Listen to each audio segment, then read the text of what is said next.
Hello my dear students, welcome back to our channel ABM Coaching Center.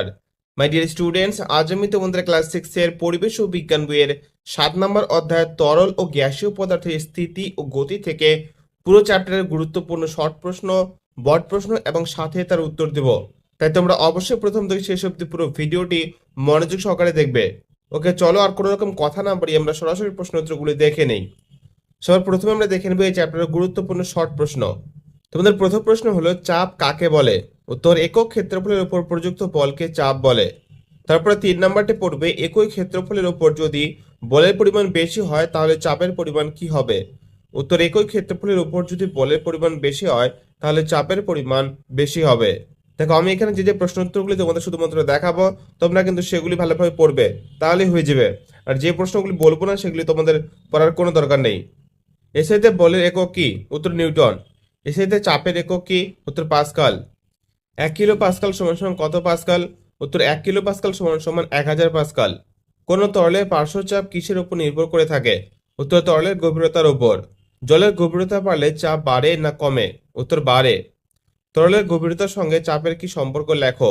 উত্তর, তরলের গভীরতার সঙ্গে চাপের সম্পর্ক হলো গভীরতা বাড়লে চাপ বাড়ে।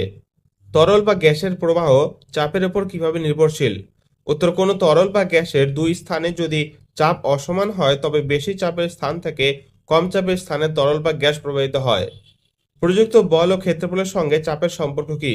উত্তর, প্রযুক্ত বল সমান সমান চাপ ইন্টু ক্ষেত্রফল। তারপর বার্নৌলির নীতি কোন ক্ষেত্রে প্রযোজ্য? উত্তর, যে কোনো গতিশীল গ্যাস বা তরলের ক্ষেত্রে বার্নৌলির নীতিটি প্রযোজ্য। একটি কাগজকে মুখের কাছে ধরে কাগজের উপরে তল বরাবর জোরে ফু দিলে কাগজটি সোজা টান টান হয়ে যায় কেন? উত্তর, কাগজের উপর তল বরাবর ফু দিলে ওই তল সংলগ্ন বায়ুর চাপ কমে। কাগজের নিচের বায়ুর চাপ উপরের বায়ুর চাপ অপেক্ষা বেশি হয়, তাই কাগজটি নিচে নামতে পারে না ও টান টান হয়ে থাকে। পোতাকে হাওয়া লাগলে তাতে ঢেউ খেলে ঘটনাটি বিজ্ঞানের কোন নীতির উদাহরণ? উত্তর, বার্নৌলির নীতির উদাহরণ। এরোপ্লেন কোন নীতির ফলে বাতাসে উঠতে পারে? উত্তর, বার্নৌলির নীতি। প্রচণ্ড ঝড়ের সময় টিনের ছাউনি উড়ে যায়, তা তরল বা গ্যাসের কোন নীতিকে সমর্থন করে? উত্তর, বার্নৌলির নীতি। ওকে, এই চ্যাপ্টার থেকে তোমরা এই শর্ট প্রশ্নগুলি খুব ভালোভাবে পড়বে, তাহলেই তোমাদের এই চ্যাপ্টার থেকে শর্ট প্রশ্নের জন্য আর কোনো রকম টেনশন করতে হবে না। এবার আমরা দেখে নেব এই চ্যাপ্টারের গুরুত্বপূর্ণ বড় প্রশ্ন এবং সাথে তার উত্তর।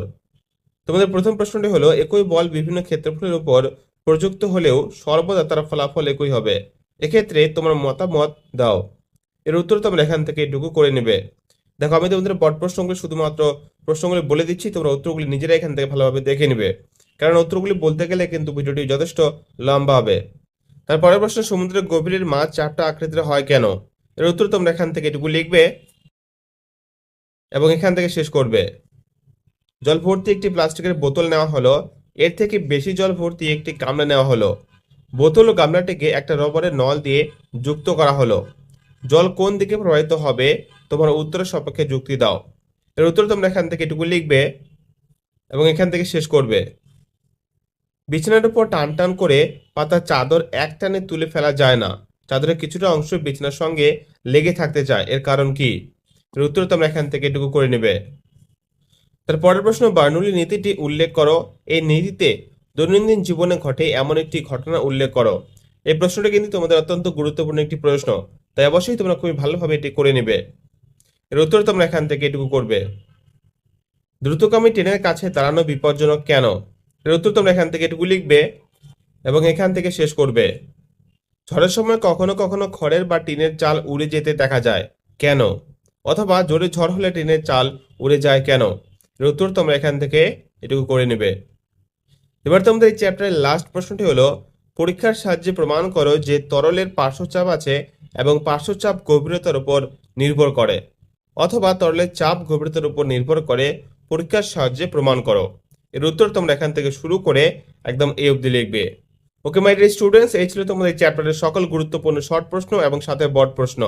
তোমরা যদি এই প্রশ্ন উত্তরগুলো খুব ভালোভাবে করে নিতে পারো তাহলে আশা করি তোমাদের এখান থেকে পরীক্ষায় কমন আসবে। তো আজকের ভিডিওটি এই পর্যন্ত। ভিডিওটি তোমাদের কেমন লাগলো অবশ্যই কমেন্ট করে জানিও এবং ভালো লাগলে অবশ্যই একটি লাইক করে দিও। দেখা হচ্ছে নেক্সট পরবর্তী ভিডিওতে, ততক্ষণ সবাই ভালো থেকো এবং ভালোভাবে পড়াশোনা করো।